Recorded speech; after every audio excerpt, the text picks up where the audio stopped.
Mbaknya. Nama. Ani. Tinggal di mana? Di Depok. Hah? Depok. Di Depok. Sehari-harinya apa? Saya PNS, Pak. Apa? PNS. PNS. Apa hajatnya hari ini datang ke RDAY? Saya ada beberapa hutang. Apa? Ada beberapa hutang ingin cepat lunas. Utang, pengen Iya. cepat lunas. Boleh, tadi ajarin ya. Iya. Yuk, Ibu. Nama. Siti Aminah. Siti Aminah. Siti Tinggal di Aminah. mana? Tinggal di Malangbong, Garut. Malangbong, Garut. Malangbong. Garut, iya. Oh, Garut, Malangbong. Oh, iya, iya, iya.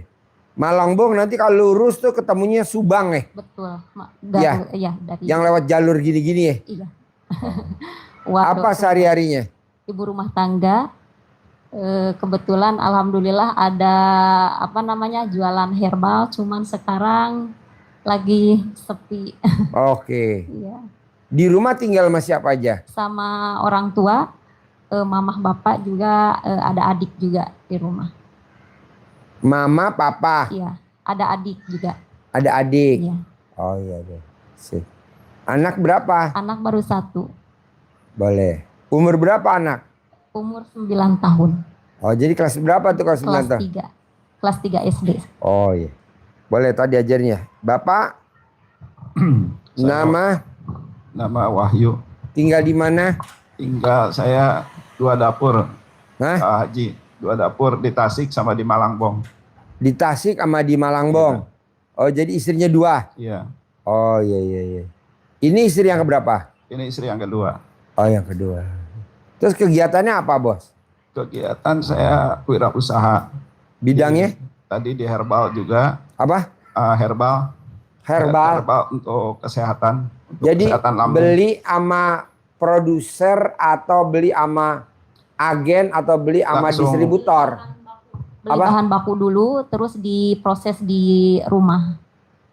Oh bikin sendiri. Bikin sendiri, betul. Oh bikinnya di Tasik apa di Di Malangbong? Tasik, di Malangbong sama bikin juga.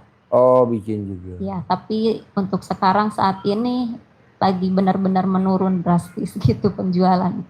Nah kalau diteliti-teliti apa penyebabnya? Penyebabnya kok bisa orderan? Kan orang sakit banyak, maksud nggak? Iya, pas PSBB itu nggak tahu entah dari apa. PSBB itu apa? Dari itu ya, dari musim corona itu ya. Covid. Covid itu betul Pak Haji. Oh dari Covid udah Iya. nggak meningkat. Nggak meningkat lagi, kurang banget. Sampai Oh. sekarang malah turun banget. Rumah sakit rame antri. Lo lihat RSUD sampai ditolak-tolak. Pasiennya banyak bener. Masa herbal enggak? Saya alhamdulillah nih. Tamu banyak aja nih, datang dari Malangbong, Garut, dari Tasik. Hah? Makanya datang ke sini mau solusi dari Pak Haji, harus bagaimana? Tadi ajarin ya. Jadi bos selain herbal apa? Saya di Tasik kebetulan usaha di kuliner juga. Di Apa? Kuliner. Kulinernya tuh jualan Ada apa? Buka kafe. Buka kafe. Nah itu join atau sendiri? Sendiri. Tempatnya sewa apa punya sendiri? Tempatnya punya sendiri. Oh iya. Udah berapa lama buka kafe? Baru ya buka kafe itu paling baru 4 tahunan. 4 tahun. Sebelumnya apa kegiatannya sebelum kafe? Ingat ya? Kafe itu yang herbal itu. Oh herbal. Ya, herbal. Nah ini ketemu sama istri tercinta yang cantik luar biasa di mana nih? Apa dijorokin? Atau diceburin? Atau ketemu di mana? Kebetulan ibu sambung saya orang Malangbong. Apa? Ibu sambung saya orang Malangbong. Oh ibu sambung. Iya. Terus Ya udah ketemu. lagi acara apa? Layar tancap nonton. Ya udah, jadi gini Pak, Bu. Saya mau Bapak, mbaknya, masnya bikin takjub Allah. Pasti Allah bikin takjub kita. Sekarang gimana Allah mau bikin takjub kita? Orang kitanya nggak bikin takjub Allah, bikin takjub Allah. Lihat dulu, ada airnya nggak tuh di galonnya? Kalau nggak ada, diisi dulu yang baru. Bikin takjub Allah. Bikin takjub Allah. Nah, dari situ Allah pasti bikin takjub kita. Nah, sekarang pertanyaannya, Bapak, Ibu, mbaknya, Bapak. Dari sifat 18 yang saya kasih kertas, mana kertasnya? Ada berapa tuh sifatnya yang ada di Bapak, mbaknya? Coba. Juara semua. Oh, Haji. Gubrak semuanya. Mbaknya ada berapa? Mbaknya ada berapa? Istri tercinta, coba dari 18, pelan-pelan dilihat. Ada berapa tuh sifat yang nempel di hati mbaknya? Coba perhatiin. 1, 2, 3. Coba dari 18. Dari 18. Wah, ya ini. Hah? Hah? Betul kata suami, juara semua ini. Oh, geblek. 11, 12 ya. Ayo mbaknya.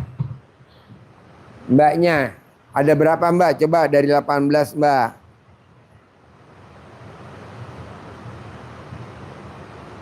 Coba pelan-pelan.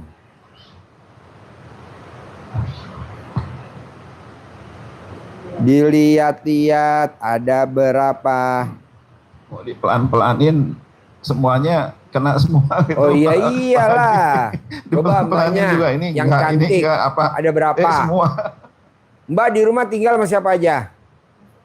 Suami, siapa lagi selain suami? Nggak ada. Udah berapa lama pernikahan?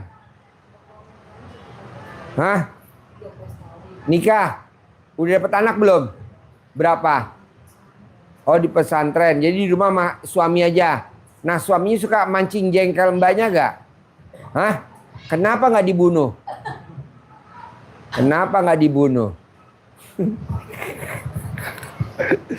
Coba mbak, ada berapa? Dari 18, pelan-pelan. Coba, ada 17, 11, 12. Ya dah. Orang ganteng. Seumur-umur kan gak ada yang manggil orang ganteng.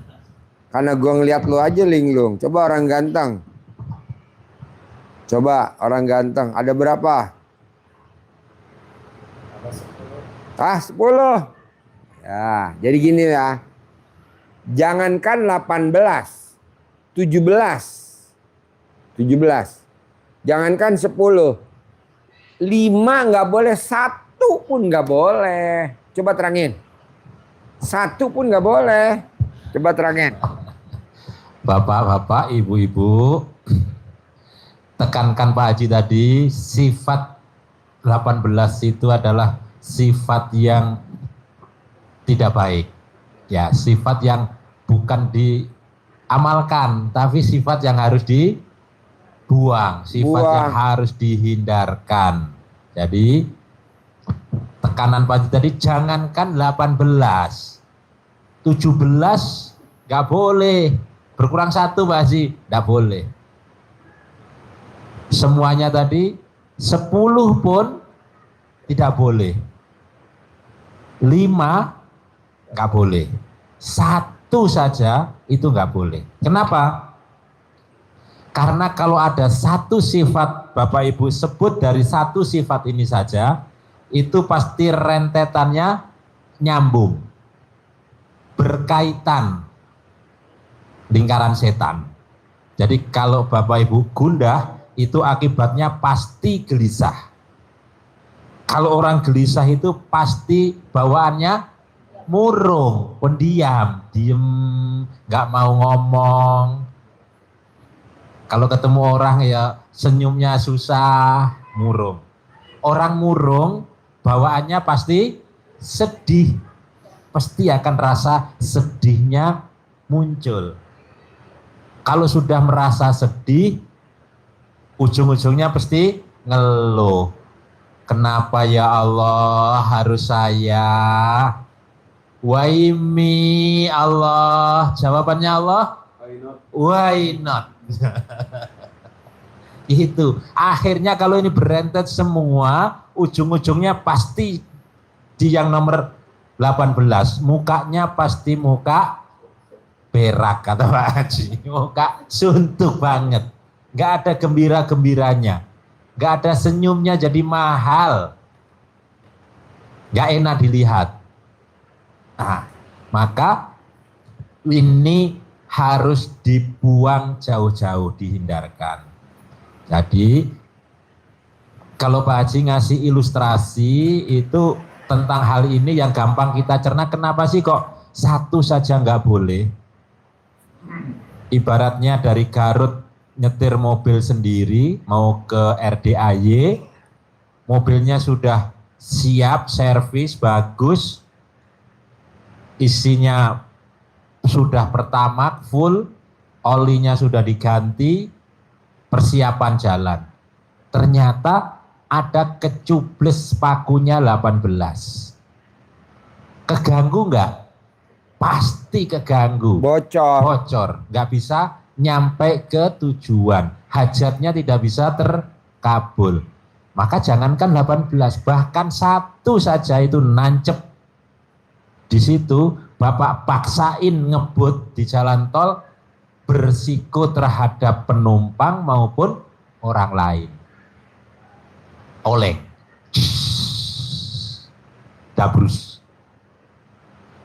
Bahkan ditekankan Pak Haji, jangankan ada satu, bocor alus pun itu mengganggu. Apa bocor alus yang tidak ditulis Pak Haji di sini? Hati-hati yang bocor alus. Ban juga bocor alus berbahaya. Lama-lama kempes. Isi lagi, kempes lagi. Contohnya khawatir, was-was, ragu-ragu, bisa enggak ya? Apa bener ya ini ya? Was-was, bahkan was-was Allah ingatkan. Ibu misalkan was-wasnya, suami saya nikah lagi gak ya yang ketiga? Nggak boleh. Betul? Betul gak? Gue kepel loh. Nggak boleh. Nanti bini laki gue kawin lagi gak ya? Ada yang ketiga gak ya? Nggak boleh. Hah? Apa? Kayak gitu. Kayak gitu. Was-was. Iya nggak boleh, itu was-was. Laki gue kawin lagi gak ya? Laki gue kawin lagi gak ya? Kalau laki gue kawin lagi gak ya? Laki gue kawin lagi gak ya? Orang gue yang kedua aja kadang jadwalnya nggak menentu. Betul? Betul.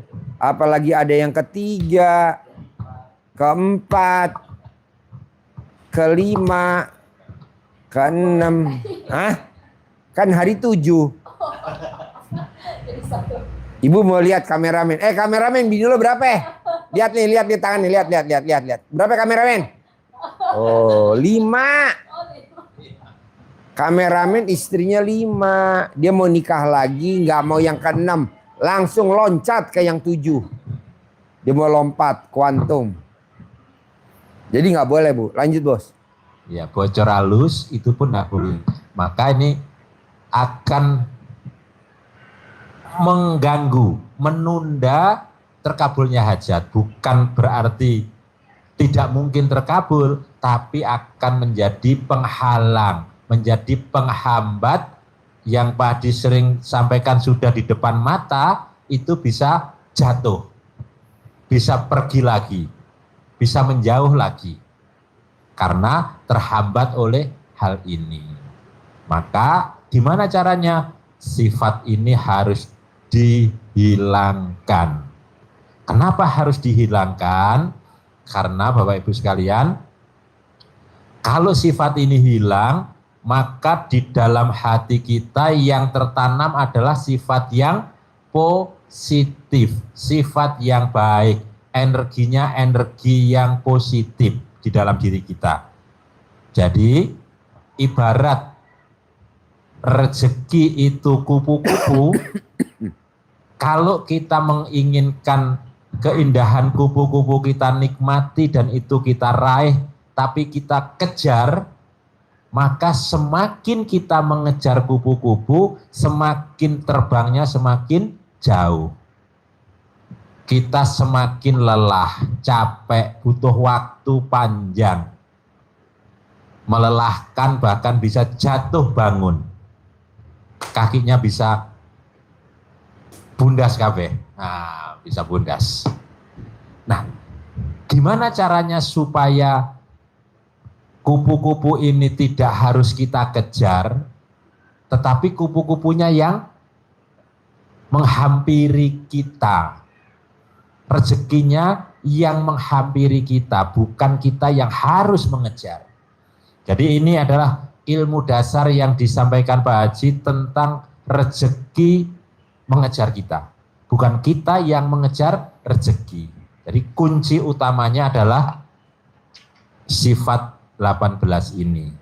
Kalau sifat 18 ini bisa jadi taman hati, jadi kalau kita tanam bunga di depan rumah sehingga tumbuh, bunganya mekar,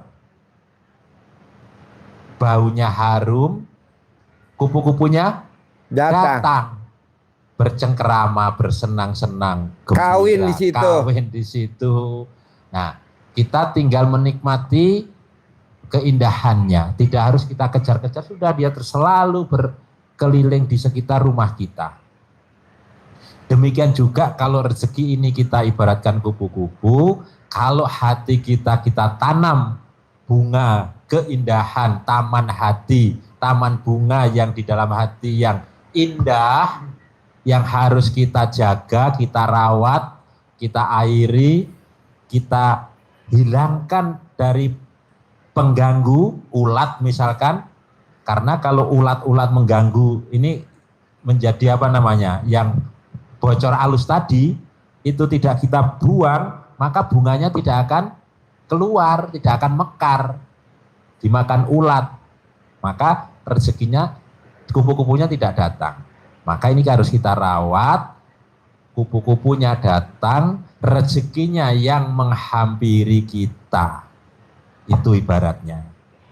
Kalau di dasar Al-Qur'annya ada di surat As-Sams, wasamsi waduhaha, dan seterusnya, ketemu wa nafsi wa masawaha, dan demi jiwa serta penyempurnaannya. Jadi jiwa kita, hati kita itu diciptakan Allah dengan sempurna. Maka kita harus menjaga. Kata Allah, kalau ini kita jaga, qad aflaha man zakkaha. Pasti kamu semua selalu beruntung. Selalu beruntung. Selalu berkembang usahanya. Selalu meningkat usahanya. Tapi ada syaratnya. Apa syaratnya? Zakkaha. Bersihkan, sucikan hatimu dari ini.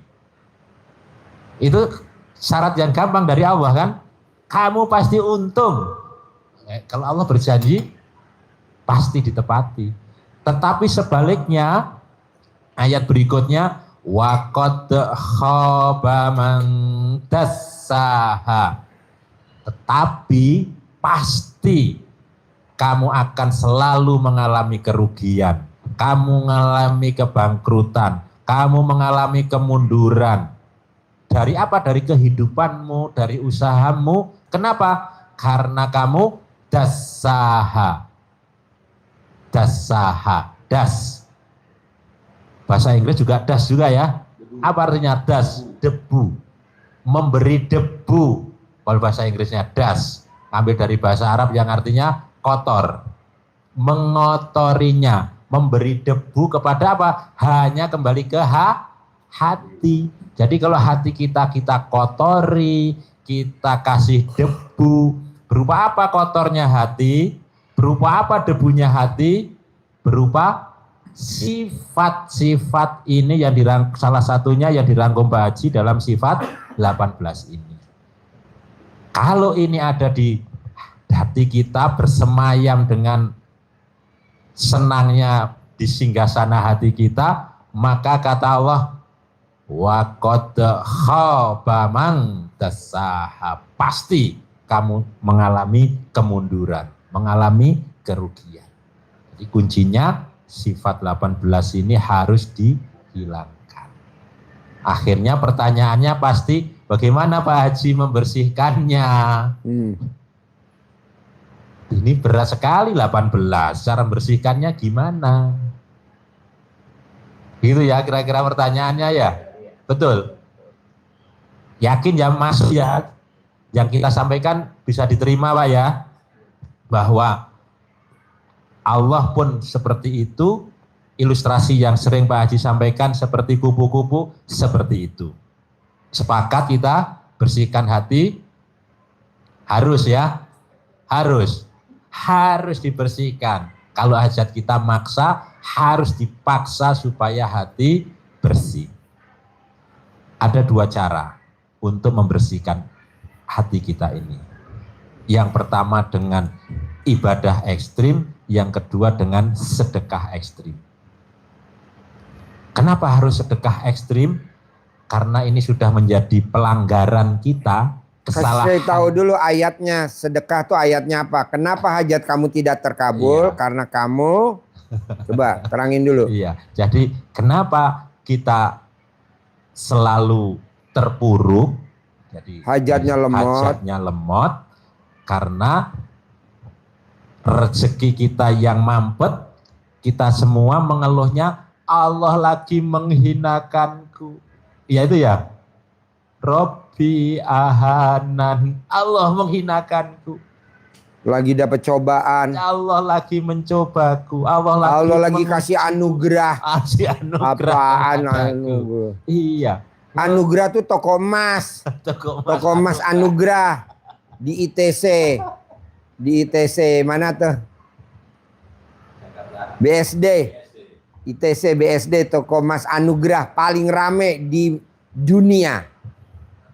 Terus? Iya. Jadi ini cewek-cewek dibawa ke toko emas anugerah aja. Biar gembira. Langsung gembira. Nggak ada senyum-senyumnya. Toko emas anugerah di BSD. suruh milih Pak Haji ya. Suruh milih, nanti Pak Haji yang bayarin. Mau emas batangan, mau emas apa, udah. Nih jangan lihat lakinya nih. Milih. Bukan beliin emas, malah dikasih bon utang, titipin. Ini mah aku ada bon utang. Gubrak. Iya. Lanjut. Jadi kita selalu katakan itu. Sehingga apa? Doa kita adalah, ya Allah, berikan kekuatan hamba untuk menghadapi ujianmu ini ya Allah. Diuji terus. Uji. Lo nantangin kata Allah. Diuji. Iya kan? Diuji, pasti diuji. Kayak orang ngangkat barbel. Kuat, tambahin lagi barbelnya 1 kilo. Kuat, tambahin lagi 1 kilo. Kuat, tambahin. Karena ucapannya kita begitu. Nggak boleh. Pak Haji saya udah ikut seminar ini. Nggak pengaruh. Nggak pengaruh. Kenapa? Karena sifat 18. Ngapain ikut seminar-seminar itu aja dulu. Bersihin dulu. Udah seminarnya bayar, udah pakai. Tuh. Karena doa itu jadi adalah, ucapan adalah doa. Akhirnya ditambah lagi beban, ditambah lagi beban, ditambah lagi beban. Jangan, diganti ucapannya, ajarin. Karena kuat. Oh kuat loh. Nah, ya udah. Nah, itu. Saya lanjutkan dulu ya. Kalau kita ngucap seperti itu, Allah jawab.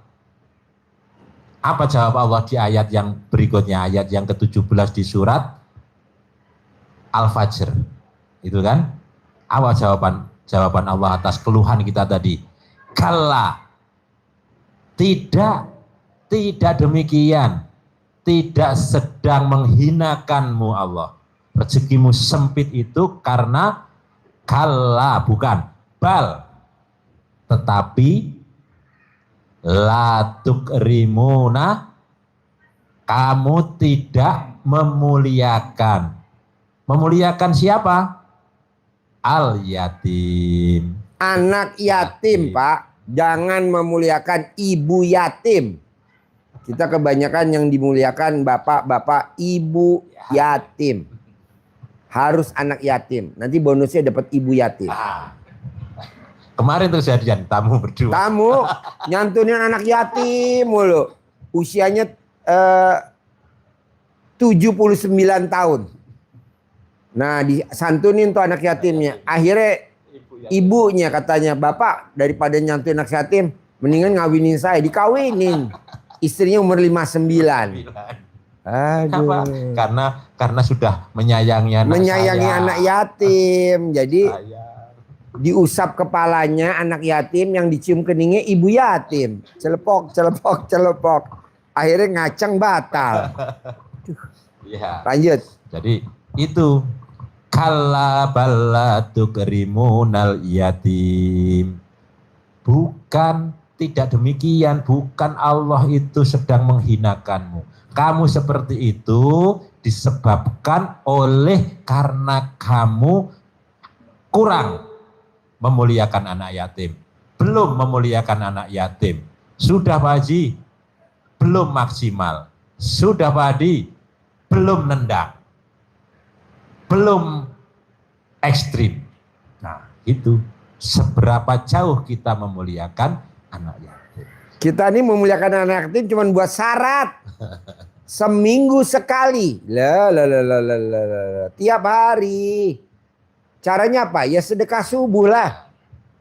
Kalau di sana nggak ada anak yatim kurung, di sana nggak ada anak yatim umroh, di sana nggak ada anak yatim tahajud, numpang wifi-nya RDAY. Numpang wifi-nya RDAY. Sedekah sama anak yatim RDAY. Numpang aja dulu. Ini kan enggak. Kita sedekahnya enggak ke anak yatim. Harus ke anak yatim. Karena di Al-Quran ayatnya anak-anak yatim. Tapi kita kadang suka nyeleneh. Anak yatimnya diganti jadi ibu-ibu yatim. Jadi kalau istri tanya, "Papa udah nyantunin anak yatim, udah diganti mah anaknya jadi ibu." Aduh, gubrak. Ibu yatim. Lanjut bos. Ya. Jadi kenapa sih saya selalu menekankan tadi sedekah subuh, sedekah subuh, sedekah subuh, sedekah subuh? Karena Bapak Ibu sekalian, kita ingat hadis Nabi SAW bahwa di setiap pagi itu Allah menurunkan 2 malaikat kepada kita. Masing-masing punya doa. Bukan malaikat satu mendoakan, tapi malaikat satu mendoa khusus, malaikat satunya mendoa yang khusus. Malaikat yang satu ini doanya bagus. Kalau malaikat yang satu ini diem saja, alhamdulillah, tapi ini doa, ikut doa. Malaikat yang satu berdoa kepada orang yang bersedekah. Yang malaikat satu berdoa untuk orang yang tidak bersedekah. Kalau ini tidak berdoa aja aman sebetulnya. Tapi karena ini tidak diem, dia berdoa, yang satunya terhadap orang yang tidak sedekah, ini yang harus kita jaga. Kenapa? Karena malaikat yang satu ini mendoakan kita yang bersedekah, Allah ganti sedekah orang ini. Limpahkan rezeki yang berlipat ganda. Limpahkan rezeki yang banyak. Harta yang berlimpah, yang barokah. Orang yang sedekah didoakan demikian. Setiap hari, setiap subuh. Nah, sementara yang satunya mendoakan pada orang yang tidak bersedekah. Apa doanya? Allah Apa?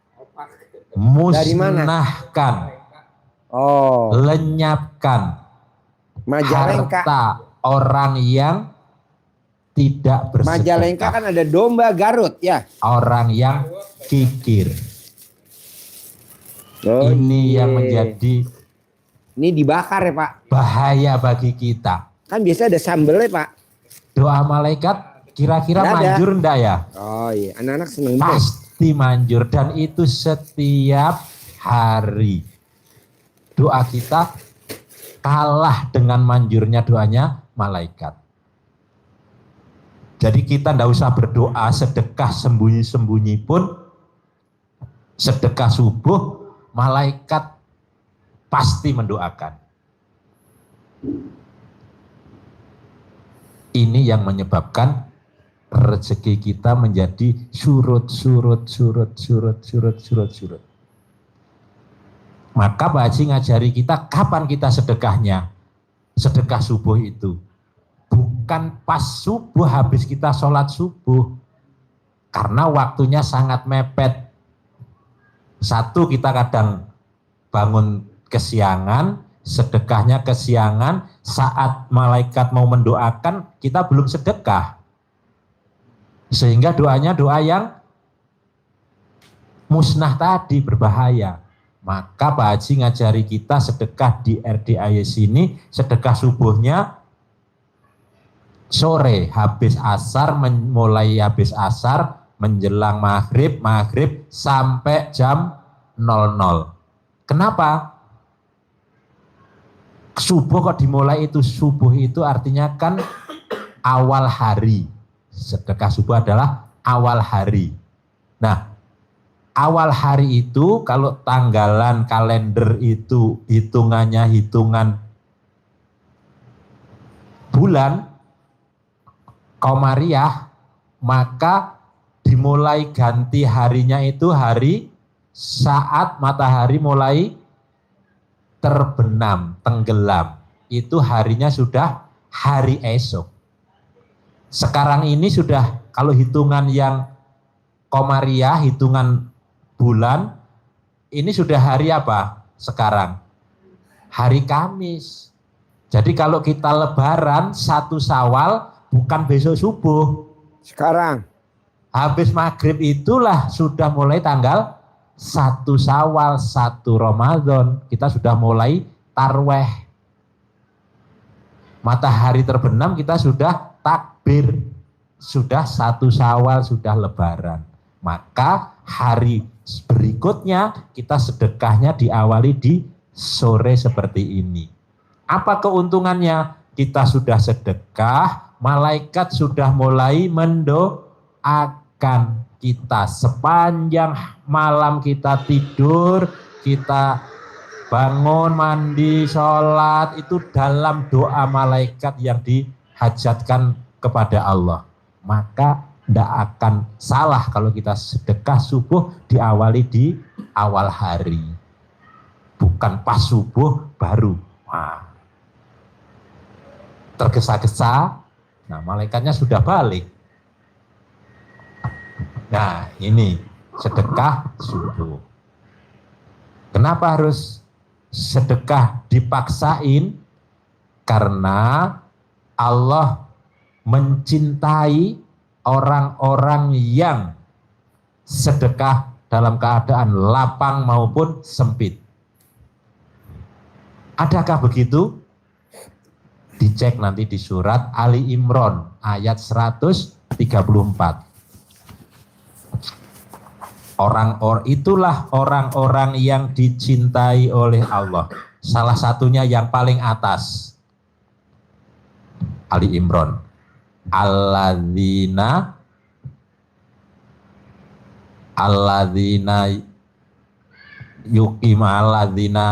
yunfikuna fis sarra'i wad-dharra, yaitu orang-orang yang menginfakkan rezekinya dengan dalam keadaan lapang maupun sempit. Nah, ditutup di ayat itu, itulah orang-orang yang Allah cintai.